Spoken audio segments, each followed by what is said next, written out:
যখন নিজেরই রক্তের সম্পর্কগুলো তোমার পিঠে ছুরি ঢুকানোর জন্য দরজায় টোকা দেয় তো মানুষ কোথায় যাবে? বিকাশের জন্য সেই সকালে এমনই একটা কিয়ামত নিয়ে এসেছিল। ঘরে প্রতিদিনের মুখেও একটা শান্ত আর সুকুন ভরা মাহল ছিল। বিকাশ তার দোকানে যাওয়ার জন্য প্রস্তুত হচ্ছিল, আর তার স্ত্রী সুনিতা রান্নাঘরে নাস্তা বানাচ্ছিল। দুজনেই এই কথা থেকে একদম অজানা ছিল যে পরের মুহূর্তেই তাদের দরজায় টোকা দেওয়া মেহমান তাদের জীবনে এমন একটা ঝড় নিয়ে আসছে যার সে কল্পনাও করেনি। ৩৫ বছরে বিকাশ যে প্রতিদিন সকালে ৭টা বাজে তার সেই ছোটসি পরচুন দোকানে পৌঁছে যায়, আর রাত ৯টা বাজে পর্যন্ত কষ্ট করে তার পরিবারের জন্য দুবেলা রুটির ব্যবস্থা করে। দোকানে যাওয়ার জন্য বিকাশ যেমনই ঘরের দরজা খুলল আর বাইরে পা রাখল, তখনই সামনে একটা ট্যাক্সি এসে থামল। তার মধ্যে থেকে তার দুই বোন সীমা আর রেখা নামছিল।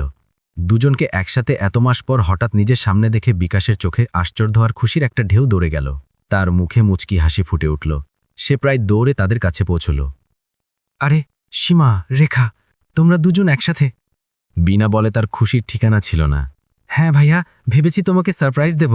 বড় বোন সীমা মুচকি হেসে বলল, কিন্তু তার হাসিতে সেই পুরনো গরম জোশি ছিল না। খুব ভালো করেছ, চলো ভিতরে চলো, আজ তো আমার দিন বানিয়ে দিয়েছ। বিকাশ দুজনের ব্যাগ তুলে নিল আর তাদের ঘরের ভিতরে নিয়ে যেতে লাগল। তার আওয়াজ ঘরের আঙ্গিনায় গুঞ্জে উঠল, সুনিতা, আরে সুনিতা, দেখো তো কে এসেছে। রেখার সীমা এসেছে। রান্নাঘর থেকে হাত মুছতে মুছতে সুনিতা বাইরে বেরোল, আর তার ননদদের দেখে তার মুখেও খুশির চমক এলো। প্রণাম দিদি, কেমন আছো তোমরা সবাই? ঘরে সবাই কেমন আছে? আমরা ঠিক আছি ভাবি, রেখা সংক্ষিপ্ত উত্তর দিল। তার আওয়াজে আনুষ্ঠানিকতা ছিল। বিকাশ তার দোকানে যাওয়ার ইরাদা তুরন্ত বদলে ফেলল। আমি আজ দুপুরের পরেই দোকানে যাব। অনেকদিন পর আমার বোনেরা একসাথে এসছে। সুনিতা, এদের জন্য কিছু ভালো খাবার বানাও, কিন্তু তার আগে চা বানাও। আমি বাজার থেকে জিলিপি আর সমোসা নিয়ে আসছি। আরে না ভাইয়া, এর কি দরকার? সীমা বলল, কিন্তু বিকাশ কোথায় শোনার মতো ছিল। সে খুশিতে চহকতে চহকতে ঘর থেকে বেরিয়ে গেল। তাদের মা সুমিত্রাজি, যে নিজের ঘরে শুয়েছিল, আওয়াজ শুনে উঠে বসল। সুনিতা তাদের সাহায্য করে হুইলচেয়ারে বসিয়ে বাইরে নিয়ে এলো। নিজের দুই মেয়েকে একসাথে দেখে তাদের বুড়ো চোখে একটা নতুন চমক এলো, আর দুজনকে গলায় জড়িয়ে নিল। আরে, আমার ছেলেমেয়েরা এসছে, চলো।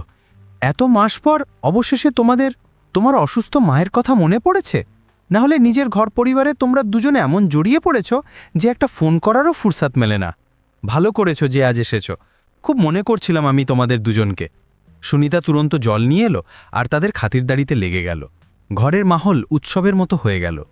বিকাশ বাজার থেকে গরম গরম নাস্তা নিয়ে ফিরল। সবাই আঙিনায় বসে কথা বলতে লাগল। বিকাশ তার বোনদের সাথে পুরনো দিনগুলো মনে করে হাসতে হাসতে ছিল, কিন্তু তাকে মনে হচ্ছিল যে কিছু তো গণ্ডগোল আছে। দুই বোন হাসছিল, কিন্তু তাদের চোখে একটা অদ্ভুত গাম্ভীর্য আর একটা অনকাহা বোঝা ছিল যা সে বুঝতে পারছিল না। সে অনেকবার তাদের জিজ্ঞেস করার ভাবল যে সব ঠিক তো আছে, কিন্তু প্রতিবার এই ভেবে চুপ হয়ে যায় যে হয়তো সফরের ক্লান্তি হবে। প্রায় ১ ঘন্টার কথাবার্তার পর হঠাৎ একটা অদ্ভুত নীরবতা ছেয়ে গেল। বড় বোন সীমা একটা গভীর শ্বাস নিয়ে প্রথমে রেখার দিকে তাকালো, আর তারপর বিকাশের চোখে সোজা তাকিয়ে বলল, ভাইয়া, আমরা আজ এখানে একটা খুব জরুরি কথা বলতে এসছি। তার আওয়াজে এমন গাম্ভীর্য ছিল যা বিকাশের হৃদয়ে একটা অজানা শিহরণ তৈরি করল। হ্যাঁ হ্যাঁ, বলো সীমা, কি কথা? সব ঠিক তো আছে না? সীমা পার ছোট বোন রেখার দিকে তাকালো, যেন তার কাছ থেকে সম্মতি চাইছে। আর তারপর বলল, ভাইয়া, বাবার এই বাড়ি আর দোকানে আমাদেরও হক আছে, আর কানুন আমাদের এই হক দেয়। আমাদের নিজের অংশ চাই। এই বাক্য কোনো বোমার মতো ঘরের শান্তিতে পড়ল। এক মুহূর্তের জন্য সেখানে গভীর নীরবতা ছেয়ে গেল।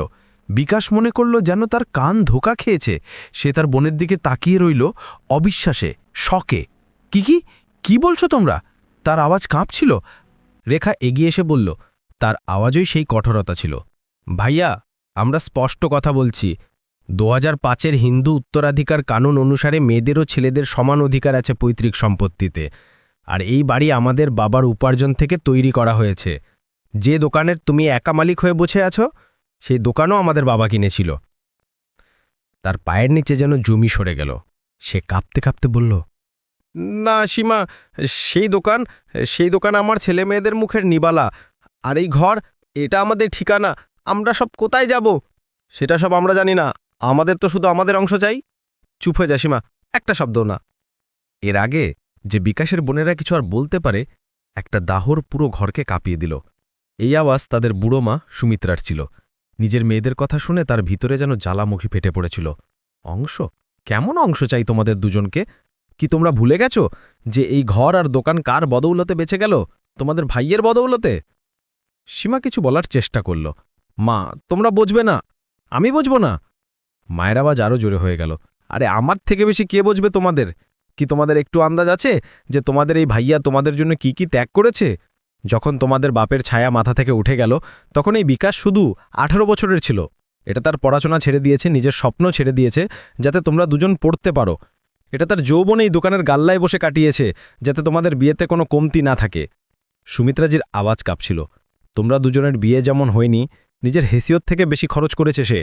লোকেদের থেকে কর্চ নিয়েছে যাতে তোমরা দুজন তোমাদের শ্বশুরবাড়িতে মাথা উঁচু করে থাকতে পারো, যাতে তোমাদের শ্বশুরবাড়িতে তোমাদের কেউ বলে যে তোমাদের মায়েরা লোকেরা বিয়েতে কোনো কমতি ছেগেছে। আর আজ তোমরা সেই ভাইয়ার থেকে তার ঘর আর দোকান ছিনিয়ে নিতে এসেছ? সুমিত্রা হাঁপাতে লাগল। সুনিতা দৌড়ে তাদের সামলালো। পুরো আঙ্গিনায় একটা ভয়ানক নীরবতা ছড়িয়ে পড়ল। বিকাশের চোখ থেকে অশ্রু ঝরছিল। মায়ের এই আবেগময় শব্দগুলোর দুই মেয়েদের উপর কোনো প্রভাব পড়ল না। সীমা খুব বেশরমি করে উত্তর দিল, মা, ভাইয়া যা করেছে সেটা তার ফরজ ছিল। একটা ভাই তার বোনদের জন্য যা করে ভাইয়া সেটাই করেছে, আর আমরা এখানে কোনো ভিক্ষা চাইছি না, আমরা নিজের কানুনি হক চাইছি। এটা শুনে বিকাশ ভেতর পর্যন্ত ভেঙে পড়ল। তাকে মনে হলো যেন কেউ তার বুকে খঞ্জর ঢুকিয়েছে। যে বোনদের একটা মুশকির জন্য সে তার অগণিত জরুরতগুলো মেরে ফেলেছে, যাদের খুশির জন্য সে তার যৌবন দোকানের গাল্লায় বসে কাটিয়েছে, আজ সেই তার পাড়ায়া করছে, তাকে বেঘর করতে তুলল। তখনই সীমার ফোন বাজল। সে উঠে আঙ্গিনার কোণে গিয়ে কথা বলতে লাগল।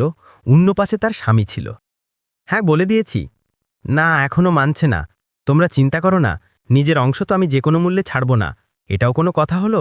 ভালা, সে এত বড় ঘর আর চলা দোকানে বসে মজা করছে, আর আমরা এই ঘরে ঘুটঘুট করে গুজারা করি। আমি নিয়ে নেবলি নিজের অংশ। এত কথা বলে সে ফিরে এসে বসল যেন কিছুই হয়নি। তার মুখে কঠোরতা ছাড়া কোনো ভাব ছিল না। সুমিত্রাজি আরেকটা চেষ্টা করল। দেখো মেয়ে, তোমাদের ভাইয়া তোমাদের জন্য কি কিছু করেনি? তোমাদের প্রত্যেক পারেশানিতে তোমাদের সাথে দাঁড়িয়েছে। তোমাদের বাবার যাওয়ার পর সে একাই ঘর সামলেছে, আমার খেয়াল রেখেছে। আমার অসুস্থতায় এত খরচ হচ্ছে, কিন্তু আজ পর্যন্ত সে উফ পর্যন্ত করেননি। তোমাদের ভাবিও আমার পুরো খেয়াল রাখে। তোমাদের তো এই কথা থেকে খুশি হওয়া উচিত ছিল যে তোমাদের মাইকা আবাদ আছে। উল্টো তোমরা তার থেকে জায়দাদে অংশ চাইছ। কিছু তো লজ্জা করো। কিন্তু দুই বোন কোনো কথা শুনল না। তারা যেন নিজের জমির আর সব লজ্জা নিজের ঘরে ছেড়ে এসেছে। ভাইয়া, ইমোশনাল হাওয়া থেকে কিছু হবে না। আমাদেরও পয়সার দরকার, আমাদেরও ছেলেমেয়ে আছে, তাদেরও ভবিষ্যৎ আছে। তোমরা এই ঘর আর দোকান বেচে দাও। যে পয়সা মিলবে আমরা তিনজন সমান ভাগ করে নেব। বেচব? বিকাশ অবিশ্বাসে জিজ্ঞাসা করল। নিজের বাবার নিশানিকে বেচব? নিজের মা, নিজের স্ত্রী, ছেলে মেয়েদের সাথে বিঘর হয়ে যাব? যদি বেচতে না চাও তো তোমরা আমাদের অংশের সমান পয়সা দিয়ে দাও। রেখা বলল, আমাদের কাছে বেশি সময় নেই। যদি 1 সপ্তাহের মধ্যে তোমরা কোনো ফয়সালা না নাও তো আমাদের মজবুরন কোর্ট যেতে হবে। এই শব্দ শুনে বিকাশের কানে সনসনি দৌড়ে গেল। তার নিজের রক্ত, তার নিজের বোনেরা তাকে কোর্টে টেনে নেবে। সেই আঙ্গিনায় যেখানে কিছুক্ষণ আগে সে নিজের বোনদের আসার খুশিতে নাচছিল, এখন সে নিজেরই পরিবারের টুকরোগুলো ছড়িয়ে পড়তে দেখছে। দুই বোন নিজের কথা বলে সেখান থেকে বেরিয়ে গেল। বিকাশ সেখানেই জমিনে বসে পড়ল। সুমিত্রাজির চোখ থেকে অশ্রু ঝরতে লাগল। সে বুড়বুড় করে বলল, হে ভগবান, এটা কি হয়ে গেল? আমি জানতাম না যে আমি মেয়ে নয়, নাগিনদের জন্ম দিয়েছি, যারা এগিয়ে চলতে নিজেরই ভাই কেটে আসবে। কিছুদিন কোনোরকম কেটে গেল। ঘরে একটা অদ্ভুত মাতুম ছড়িয়ে পড়েছে। কেউ কারো সাথে কথা বলে না। বিকাশ দোকানে তো যায়, কিন্তু তার শরীর সেখানে থাকে আর আত্মা ঘরে। তাকে নিজের বোনদের বলা শব্দগুলো কোট করে যায়, কোনো তীরের মতো বারবার হৃদয়ে চুচয়। 1 সপ্তাহ পর দুপুরের নীরবতাকে ছিঁড়ে একটা আওয়াজ এলো, বিকাশবাবু, চিঠি আছে। এটা ডাকিয়া ছিল, কিন্তু তার হাতে যে সরকারি লিফাফা ছিল সেটা কোনো চিঠি নয়, বরং রিশবতের বরবাদির ভর মানছিল। কাঁপতে কাঁপতে হাতে বিকাশ সেই লিফাফা খুলল। ভিতরে কচহরির মোহর লাগা কাগজ ছিল।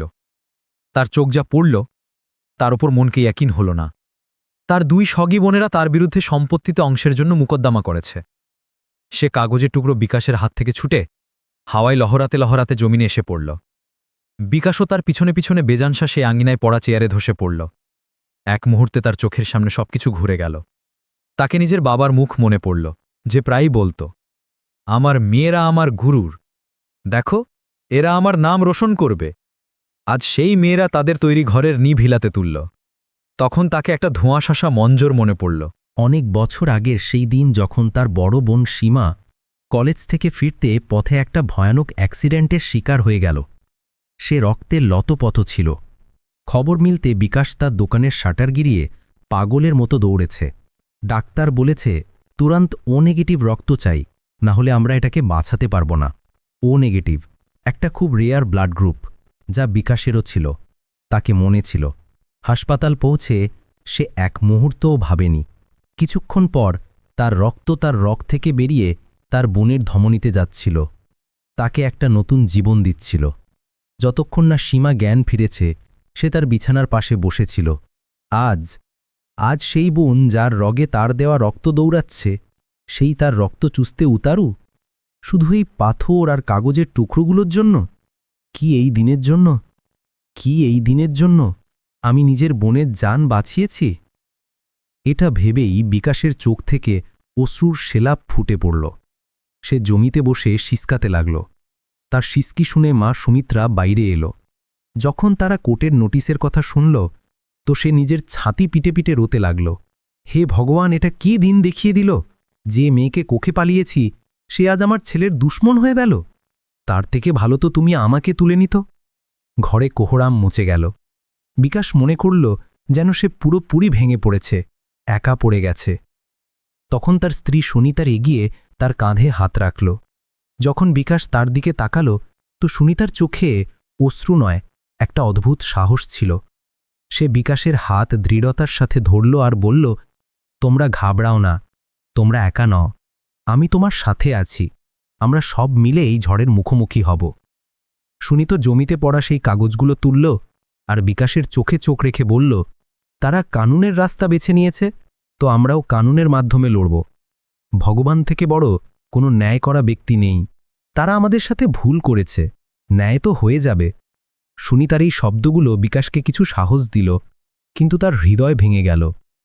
যে দিনের ভয় বিকাশের হৃদয়ে গত এক সপ্তাহ থেকে বসেছিল, সেই দিন আজ ছিল। বিকাশ আদালতের কাঠঘরে একটা মুজরিমের মতো দাঁড়িয়েছিল। হ্যাঁ, একটা মুজরিম, যার অপরাধ এটা ছিল যে সে নিজের বোনদের থেকে বেহদ প্যার করেছে। তার অপরাধ এটা ছিল যে সে নিজের সব কিছু তাদের খুশিতে লুটিয়ে দিয়েছে। আর ঠিক তার সামনের কাঠঘরে দাঁড়িয়েছিল তার দুই বোন, সীমা আর রেখা। তাদের মুখে না কোনো শিকন, না কোনো পস্তাওয়া। তাদের চোখে শুধু একটা জিদ ছিল, নিজের হক পাওয়ার। বিকাশ যখন তাদের দেখল, তো নিজে থেকেই প্রশ্ন করল, কি এই সেই বোনেরা যাদের নিজের আঙুল ধরিয়ে সে মেলায় ঘোরাতে নিয়ে যেত? কি এই সেই বোনেরা যারা শৈশবে আমার পিছনে পিছনে ভাইয়া ভাইয়া বলে দৌড়ত? আদালতের কার্যক্রম শুরু হলো। দুই পক্ষের উকিল জজ সাহেবের সামনে নিজের পক্ষ রাখছিল, দলিল দিচ্ছিল। তখন জজ সাহেব, একটা অভিজ্ঞ আর বুঝদার বুড়ো, তার নজর বিকাশের ওপর গড়িয়ে জিজ্ঞাসা করল, মিস্টার বিকাশ, যখন কানুন মেয়েদের তাদের বাবার সম্পত্তিতে সমান হক দিয়েছে, তো তোমরা তাদের হক দেওয়া থেকে ইনকার কেন করছো? শুনে বিকাশের চোখ ভরে এলো। সে নিজেকে সামলালো আর বলল, জজ সাহেব, আমি নিজের বোনদের তাদের হক দেওয়া থেকে ইনকার করছি না। সে একটা গভীর শ্বাস নিল, যেন নিজের ভিতরের দুঃখ বাইরে বের করছে, আর বলল, কিন্তু আমার বোনেরা সেই দোকানে অংশ চাইছে, যা থেকে আমি নিজের পরিবারের জন্য দুবেলা রুটি কামাতে পারি। সেই দোকান থেকে আমার আর আমার পরিবারের জরুরতগুলো পূরণ হয়। বিকাশের আওয়াজ এখন কাঁপছিল। জজ সাহেব, তারা সেই বাড়িতে অংশ চাইছে যা আমার বুড়ো আর অসুস্থ মায়ের আর আমার ছেলেমেয়েদের একমাত্র ঠিকানা। যদি এটাও ভাগ হয়ে যায়, তো আমরা সব কোথায় যাব জজ সাহেব? তার চোখ থেকে এখন অশ্রু ঝরছিল, কিন্তু সে নিজের কথা চালিয়ে রাখল। মাই লর্ড, আমি শুধু 16 বছরের ছিলাম যখন আমার বাবার স্বাস্থ্য খারাপ হতে লাগল। সে দোকানে যেতে পারে না। সেই কাঁচা বয়সে যখন আমার সমবয়সী ছেলেরা খেলায় মগ্ন থাকত, নিজের ভবিষ্যৎ সাজানোর জন্য পড়াশোনা করত, আমি দোকানের গাল্লায় বসে থাকতাম। আমি নিজের বাবার শেষ শ্বাস পর্যন্ত তাদের সেবা করেছি, রাত জেগে, আর সাথে সাথে ঘরের জিম্মেদারিও সামলেছি। বিকাশ তার বোনদের দিকে তাকালো আর বলল, আমি নিজের পড়াশোনা মাঝখানে ছেড়ে দিয়েছি যাতে আমি নিজের বোনদের পড়াশোনা চালিয়ে রাখতে পারি। আমি ভালো 12 শ্রেণীও পাস করতে পারিনি, কিন্তু আমি নিজের দুই বোনকে কলেজে উচ্চ শিক্ষা দিয়েছি যাতে তাদের কখনো কোনো জিনিসের কমতি অনুভব না হয়। বাবার মৃত্যুর পর পুরো চেষ্টা করেছি যে ঘরের কোনো সদস্যকে তাদের কমতি অনুভব না হয়। আমি এদের বিয়েতে নিজের হেসিয়াত থেকে বেশি খরচ করেছি, লোকেদের থেকে সুদে পয়সা তুলেছি, কিন্তু এদের বিয়েতে কোনো কমতি না আসতে দিয়েছি। আজ আমি একটা ছোটসি দোকান চালাই, আর এই দুজন নিজের ঘরে ঐশ্বর আরামে জীবনযাপন করছে। কিন্তু জজ সাহেব, আজ পর্যন্ত তো আমি নিজের খুশি ত্যাগ করেছি, কিন্তু কি এখন নিজের পরিবারকেও সব খুশি থেকে বঞ্চিত করে দিই? তখনই বিপক্ষী উকিল, যে একটা তেজতার্রার আর কঠোর দেখতে ব্যক্তি ছিল, চেয়ার থেকে লাফিয়ে উঠে দাঁড়ালো। সে ব্যঙ্গ ভরা অন্দাজে বলল, অবজেকশন মাই লর্ড, এতে গিনিয়ে ভরার কি কথা? যা এরা করেছে সেটা প্রত্যেক ছেলে আর ভাই নিজের পরিবারের জন্য করে, এরা কোনো বড় তিন মারেনি, এটা তো এদের কর্তব্য ছিল। এটা শুনে বিকাশের উকিল পুরন্ত দাঁড়ালো। I objection. আমার বিদ্বান বন্ধু হয়তো ভুলে যাচ্ছে যে কর্তব্য দুই পাশ থেকে হয়। আমার মুবাক্কিল তার বড় বোন সীমার বিয়েতে আজ থেকে 10 বছর আগে 1 লক্ষ, আর ছোট বোন রেখার বিয়েতে 7 বছর আগে 14 লক্ষ খরচ করেছে। এই রকম কোনো সাধারণ মানুষের জন্য কোনো ছোট রকম নয়, খাস করে তার জন্য যার আয় সীমিত। এখানে পর্যন্ত যে এদের বিয়ের পরও প্রত্যেক 30 তিওহারে খুব দিয়েছে, কোনো সুখ দুঃখে এটা নিজে জিম্মেদারি থেকে পিছিয়ে যায়নি। জজ সাহেব এই কথায় সম্মতিতে মাথা নাড়ল। বিকাশের উকিল আরও বলল, মাই লর্ড, আমার মুবাক্কিলের পরিবার আজও সাধারণ চেয়ে জীবনযাপন করছে। আজও এদের ছেলেমেয়েরা সরকারি স্কুলে পড়ে, যখন এদের 2 বোন পশ এলাকায় থাকে। কিন্তু এই সব কথার সীমা আর রেখার ওপর কোনো প্রভাব হচ্ছিল না। সীমা আবার সেই বেশর্মিয়া ঠান্ডাপন সাথে বলল, জজ সাহেব, এই ইমোশনাল কথা থেকে কিছু হয় না। আমরা শুধু সেটা চাইছি যা কানুন আমাদের দেয়। তোমরা আমাদের অধিকার থেকে বঞ্চিত করতে পারো না। এটা শুনে বিকাশা ধৈর্যের বাঁধ ভেঙে গেল। তার চোখ থেকে এখন অশ্রু নয়, একটা ঝড় ঝরছে। সে কটঘর ধরে জোরে ঝাঁকুনি দিল আর প্রায় চিৎকার করে বলল, জজ সাহেব, যে সময় আমার বড় বোনের স্বামীর ব্যবসা ডুবে গেল আর তাদের ওপর লক্ষ লক্ষের কর্জ হয়ে গেল, তখন এরা সাহায্যের জন্য কাকে ডেকেছে? আমাকে। সেই সময় আমি নিজের এই ঘরে, যা আজ এরা হরপ করতে চাইছে, ব্যাংক থেকে কর্জ নিয়ে তাদের সাহায্য করেছি। সেই কর্জের কিস্তি আমি আজ পর্যন্ত ভরছি। 2 মাসের কিস্তি এখনও বাকি আছে। সে তার ছোট বোন রেখার দিকে তার কাঁপতে থাকা আঙুল তুলল আর বলল, তুই রেখা, যখন তোর ছেলে গুরুতরভাবে অসুস্থ পড়ে গেল আর ডাক্তাররা বলেছে যে তুরন্ত অপারেশন না হলে ছেলে বাঁচবে না, চিকিৎসার জন্য লক্ষ লক্ষ রুপির দরকার ছিল, তো তুই কার দরজায় টোকা দিয়েছিলিস? বিকাশের আওয়াজ এখন লড়খড়াচ্ছিল। আমার স্ত্রী সুনিতা এক মুহূর্ত ভেবে নিজের বিয়ের সব গয়না, যা তার মা তাকে দিয়েছে, আমার সামনে রেখে দিয়েছে। সে বলেছে, ছেলের জান বাঁচানো বেশি জরুরি। আমি সেই গয়নাগুলো গিরভি রেখে তোর সাহায্য করেছি। জজ সাহেব, সেই গয়না আমি আজ পর্যন্ত ছাড়াতে পারিনি। আজও সেগুলো সোনার দোকানে পড়ে আছে। তোমরা দেখো, আমার স্ত্রীর হাতে গয়নার নামে কাঁচের চুড়ি আছে, যখন আমার 2 বোনের হাতে সোনার কঙ্গন। আদালতে উপস্থিত প্রত্যেক ব্যক্তিকে বিকাশের কথায় সত্যতা দেখা গেল। ভিতর পর্যন্ত ভাঙা বিকাশ তার হাঁটুতে বসে পড়ল আর ফুটে ফুটে রোঁতে লাগল। তার পুরো শরীর কাঁপছিল। তার স্ত্রী সুনিতা, যে সামনে চেয়ারে বসেছিল, নিজের মুখ তার শাড়ির পল্লু দিয়ে ঢেকে রোঁতে লাগল। আদালতে একটা সন্নাটা ছেয়ে গেল, যা শব্দে বয়ান করা যায় না। সেখানে উপস্থিত প্রত্যেক মানুষের চোখ নম ছিল। জজ সাহেব তার চশমা খুলল আর তার চোখ মুছল। তারপর তারা বড় গাম্ভীর্যের সাথে সীমা আর রেখার দিকে তাকালো আর জিজ্ঞাসা করল, কি এই কথা সত্যি? কি তোমাদের ভাইয়া তোমাদের স্বামীর ব্যবসা বাঁচানোর জন্য নিজের ঘরে লোন নিয়েছে?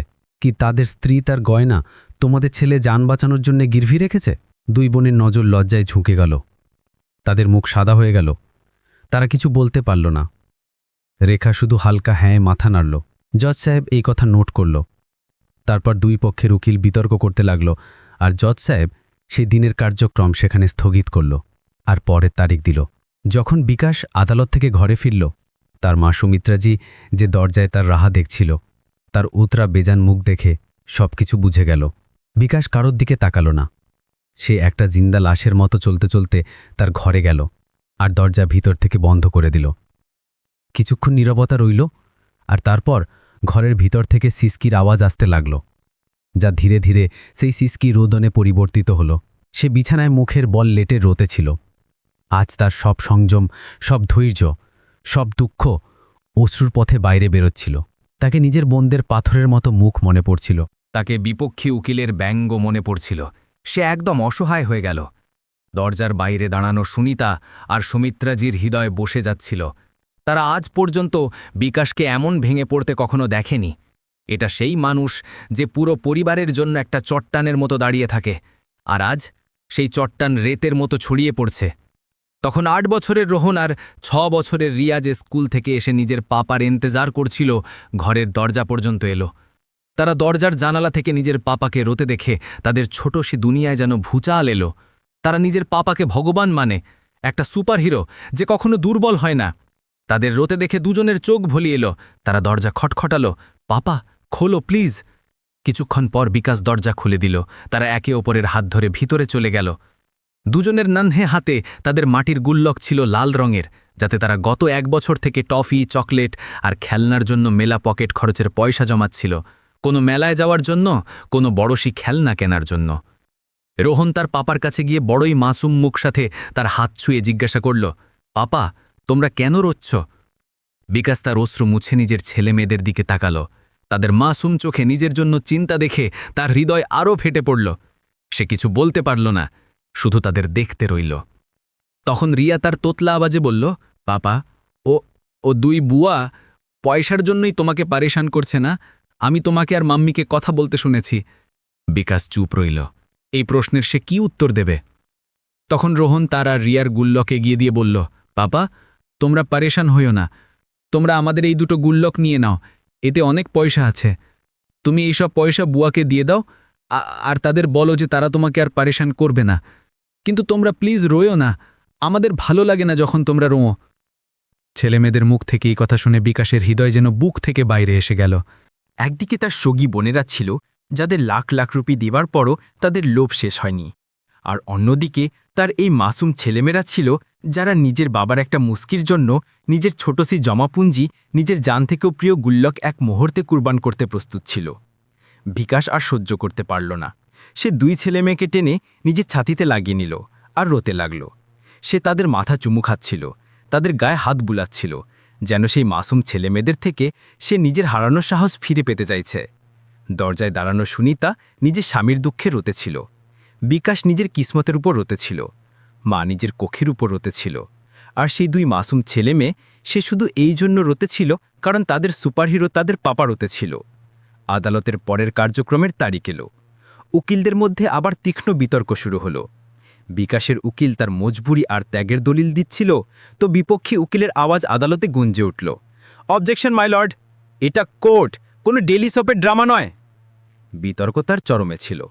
মাহলে একটা তনাব ছিল। জজ সাহেব দুবিধায় ছিল। কানুন আর ইনসানিয়াতের মধ্যে ফাঁক তাদের স্পষ্ট দেখা যাচ্ছিল। তখন আদালতের দরজা একটা চরমরাতে আওয়াজের সাথে খুলল। সবার দৃষ্টি সেই দিকে গেল। একটা হুইল চেয়ারে একটা দুর্বল কিন্তু দৃঢ় সংকল্পবালী বুড়ো মহিলা ভিতরে প্রবেশ করছে। এটা সুমিত্রাজি ছিল। তাদের পেছনে তাদের বহু সুনিতা দাঁড়িয়েছিল, যার মুখে চিন্তা আর মজবুতির মিলিত ভাব ছিল। সুমিত্রাজির প্রবেশ পুরো কোর্টরুমে একটা নীরবতা এনে দিল। বিপক্ষী উকিল তাদের দেখে একটা সুযোগ ভাবল। সে নিজের জায়গা থেকে দাঁড়ালো আর ব্যঙ্গর সাথে মুচকি হেসে বলল, এটা দেখুন জজ সাহেব, নতুন পাত্রা। যখন ইমোশনাল গল্প থেকে কাজ হয়নি, তো এখন নিজের অসুস্থ মাকে আদালতে নিয়ে এসেছে। ইমোশনাল ব্ল্যাকমেলিংয়ের আরেকটা চেষ্টা। এটা শুনে সুমিত্রাজি, যে এখন পর্যন্ত চুপ ছিল, তার নজর তুলল।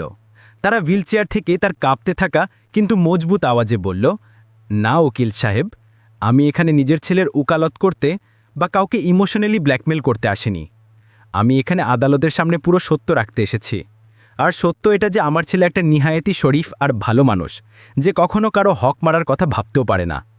তারা নিজের মেয়েদের দিকে তাকালো আর বলল, সত্য এটা যে এটা বিয়ের পরও প্রত্যেক পদক্ষেপে নিজের এই বোনদের সাহায্য করেছে, কিন্তু যখন তাকে সাহায্যের দরকার পড়ল তো কেউ এগিয়ে আসেনি। আমার অসুস্থতায় বিকাশ এখন পর্যন্ত লাখ লাখ টাকা খরচ করেছে। তার কাছে পয়সা ছিল না, তখনও সে কর্জ নিয়ে আমার চিকিৎসা করিয়েছে। কিন্তু আমার এই লাডলি মেয়েরা, যাদের আজ সম্পত্তিতে অংশ চাই, একবারও এটা জিজ্ঞাসা করতে আসেনি যে মা তোমরা জিন্দা নাকি মরে গেছ। তাদের আওয়াজে দুঃখ আর রাগ দুটোই ছিল। যদি আমার মেয়েদের আমার স্বামীর সম্পত্তিতে অংশ চাই, তো প্রথমে তাদের সেই কর্জের অংশধার হতে হবে, যাই ঘরে নেওয়া হয়েছে, তাদের নিজের গৃহস্থী বাঁচানোর জন্য।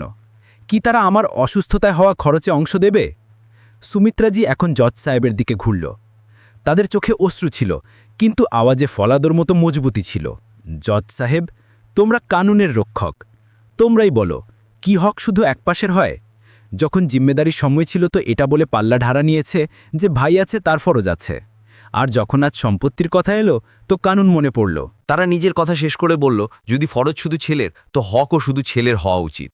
জাজ সাহেব, আদালতে একটা সন্নাটা ছড়িয়ে পড়ল, যা কোনো ঝড়ের আসার আগে হয়। বিপক্ষী উকিলের কাছে কোনো উত্তর ছিল না। জাজ সাহেব একটা গভীর আর তীক্ষ্ণ নজর সাথে দুই বোনের দিকে তাকালো আর তাদের ফটকার লাগালো। লজ্জাসা উচিত তোমাদের দুজনকে। তোমাদের নিজের হক তো মনে রইল, কিন্তু নিজের ফরজ ভুলে গেল। নিজের মা বাপ আর ভাইয়ের প্রতি তোমাদেরও কোনো কর্তব্য ছিল। যখন জিম্মেদারির সময় ছিল তো তোমরা কোথাও ছিলে না, আর যখন প্রপার্টির কথা এলো তো অংশ চাইতে চলে এসেছো। বিকাশের মতো ভাইয়ের উপর তো বোনেরা জান ছিরুক্ত, আর তোমরা লোক তার জান নিতে উতারু। দুই বোন মাথা ঝুঁকিয়ে দাঁড়িয়ে রইল, কিন্তু তাদের উকিল তবু হার মানেনি, আর কোনো কানুনি নুক্তা বের করে বিতর্ক চালিয়ে রাখল। আদালত সেই দিনের জন্য আবার স্থগিত হয়ে গেল। এক সপ্তাহ পর রাখির তেওহার এলো। একটা এমন তেওহার যা ভাই বোনের পবিত্র সম্পর্কের সবচেয়ে বড় নিশানি হয়। কিন্তু বিকাশের ঘরে আজও কোনো তেওহার ছিল না। ঘরে সকাল থেকেই একটা অদ্ভুত হৃদয়কে চুচনো নীরবতা ছেয়েছিল। বিকাশ আর সুনিতার দুই ছেলে মেয়ে রোহন আর রিয়া নতুন নতুন পোশাক পরেছিল। রিয়া বড় খুশির সাথে তার ভাই রোহানের কবজিতে একটা ছোট শিরাখি বেঁধেছে। রোহনও তার বোনকে তোহা দিয়েছে, আর তার মাথায় হাত রেখে তার রক্ষা করার প্রতিশ্রুতি দিয়েছে। ঘরে শুধু এই একটা মুহূর্ত ছিল যাতে কিছু জীবন দেখা গেল, কিন্তু বিকাশের কবজি আজ শুনি ছিল। ঘরে বসে সে শুনি চোখ সাথে দরজাকে দেখছিল। প্রত্যেক বছর এই সময় পর্যন্ত তার দুই বোন সীমা আর রেখা ঘরে এসে যেত। যদি না আসতে পারে তো তাদের পাঠানো রাখির লিফাফা জরুর এসে যেত। কিন্তু আজ না তো কোনো বোন এসেছে, না তো রাখি পাঠানো হয়েছে। আজ প্রথমবার তার কবজি রাখির ধাগার জন্য তরস করছিল। সুনিতা তার কাছে এলো আর বিকাশের কাঁধে হাত রেখে একটা আশাভরা আওয়াজে বলল, একটা কাজ করো না, যদি তোমার বোনেরা না এসে থাকে তো কি হয়েছে? বড় তো তোমরা, কেননা তোমরাই তাদের ঘরে চলে যাও রাখি বাঁধানোর জন্য। কিছু মিঠাইও নিয়ে যাও, হয়তো তেওহারের এই পবিত্র দিনে তাদের হৃদয় পিঘলে যাবে, হয়তো তারা নিজের ভুল মেনে নেবে। সুনিতার চোখে একটা আশা ছিল যে হয়তো সবকিছু আগের মতো হয়ে যাবে। বিকাশ তার নমচোখ সাথে সুনিতাকে দেখল, মুখে একটা দুঃখভরা মুস্কান সাথে বলল, না সুনিতা, এখন না, এখন এই সব কথার কোনো মতলব নেই। সে তার শুনি কবজিকে দেখে বলল, আমাদের লোকের মধ্যে এখন ভাই বোনের সম্পর্ক কোথায় রয়েছে? সব সম্পর্ক, সব প্যার, সব কিছু তো সেই আদালতের কটঘরে ধ্বংস হয়ে গেছে। এখন তারা আমার বোনেরা নেই সুনিতা। এখন তো তারা শুধু বাদী আর আমি প্রতিবাদী। আমাদের মধ্যে যে ফাঁক এসে গেছে, রাখির ধাগাগুলো এখন সেই ফাঁকগুলো ভরতে পারবে না। এটা শুনেই পাশের ঘরে শোয়া সুমিত্রাজির কলেজা যেন ফেটে পড়ল। আজ ফয়সালার দিন ছিল, সেই দিন যার জন্য বিকাশ মাসের থেকে ইন্তেজার করছিল, বা হয়তো ভয় করছিল। সকালের সময় ছিল। বিকাশ তার ঘরে জানালার কাছে দাঁড়িয়েছিল। বাইরে দেখছিল, কিন্তু তার চোখ কিছু দেখছিল না। তার মুখে একটা অদ্ভুত শান্তি ছিল, সেই শান্তি যা ঝড়ের পর আসে যখন সবকিছু বরবাদ হয়ে গেছে। সুনিতা তার কাছে এলো আর ধীরে বলল, প্রস্তুত হয়ে নাও, আদালতের জন্য বেরোতে হবে। বিকাশ না ঘুরে জানলা থেকে বাইরে দেখতে দেখতে বলল, সুনিতা, আমি ক্লান্ত হয়ে গেছি, আমি হেরে গেছি। সুনিতা চমকে উঠল, তোমরা তোমরা কি বলছো? বিকাশ ঘুরল, তার চোখ ভিজে গেল। আমি আজ আদালতে গিয়ে জাজ সাহেবকে বলে দেব যে আমাকে এই মুকদ্দমা লড়াই বন্ধ করতে হবে। আমি নিজের বোনদের তাদের সমান অংশ দিয়ে দেব, ঘর বেচে দেব, দোকান বেচে দেব, আর যে পয়সা আসবে 3 অংশ করে দেব। কি? সুনিতার পায়ের নিচে জমি সরে গেল। কিন্তু কিন্তু তারপর আমরা কোথায় যাব? আমাদের ছেলেমেয়েদের কি হবে? বিকাশের চোখ থেকে একটা অশ্রু টপকে পড়ল। কোথাও না কোথাও তো চলে যাব সুনিতা, ভাড়ার বাড়িতে থাকব, কোনো ছোটসি কাজ ধন্দা করে নেব। কিন্তু এখনই এসব, এই আদালত, এই উকিল, এই মুকদ্দমা আমার থেকে সহ্য হয় না। আমি প্রতিদিন নিজের বোনদের নিজের দুশ্মন হতে দেখতে পারি না। আমি নিজের মাকে প্রতিদিন রোতে দেখতে পারি না। সে নিজের হাত সাথে নিজের মুখ ঢেকে নিল। আমি ক্লান্ত হয়ে গেছি সুনিতা, আমি হার মেনে নিচ্ছি। সুনিতার হৃদয় ভেঙে গেল, কিন্তু সে নিজের স্বামীর হাত ধরল। ঠিক আছে, যা তোমরা সঠিক মনে করো সেটাই করো। আমি তোমার সাথে আছি, সব সময় থাকব। 2 ঘন্টা পর আদালত বিকাশ কটঘরে দাঁড়িয়েছিল। তার মুখ শান্ত ছিল, আদালতের কার্যক্রম শুরু হল। দুই উকিল নিজের নিজের কথা রাখল। তখন জাজ সাহেব বিকাশ থেকে সোজা প্রশ্ন করল, মিস্টার বিকাশ, তোমরা এই মামলায় কি বলতে চাও? আদালতে সন্নাটা ছেয়ে গেল। সবার নজর বিকাশের ওপর ছিল। বিকাশ বলা শুরু করল। তার আওয়াজে এখন একটা অদ্ভুত সংযম ছিল। জাজ সাহেব, আমি এখন এই মোকদ্দমা লড়াই করতে চাই না। এটা শুনে পুরো কোর্টরুম হেলে উঠল। দর্শকদের মধ্যে বসা সুনিতা তার শাড়ির পল্লুর সাথে নিজের মুখ ঢেকে নিল। সুমিত্রাজি, যে হুইল চেয়ারে বসেছিল, তার হৃদয় ধক করে রইল। বিপক্ষী উকিলের মুখে বিজয়ের মুস্কান এলো। দুই বোন সীমা আর রেখা একে অপরকে দেখল, যেন তাদের জাকিন হচ্ছে না যে তারা সঠিক শুনেছে। তারপর সীমা ধীরে বলল, এখন এলো না উট পাহাড়ের নিচে? বিকাশ আরও বলল, জজ সাহেব, আমি নিজের বোনদের তাদের সমান অংশ দেওয়ার জন্য প্রস্তুত। আমি ঘর আর দোকান বেছে দেব। যে পয়সা আসবে আমরা তিনজন সমান ভাগ করে নেব। আমাকে শুধু এইসব শেষ করতে হবে। জজ সাহেব, যে এখন পর্যন্ত চুপচাপ সব শুনছিল, তার চশমা খুলল আর বিকাশকে বড় মনোযোগ সাথে দেখল। তাদের অভিজ্ঞ চোখ বিকাশের ভাঙা আত্মাকে পড়ে নিল।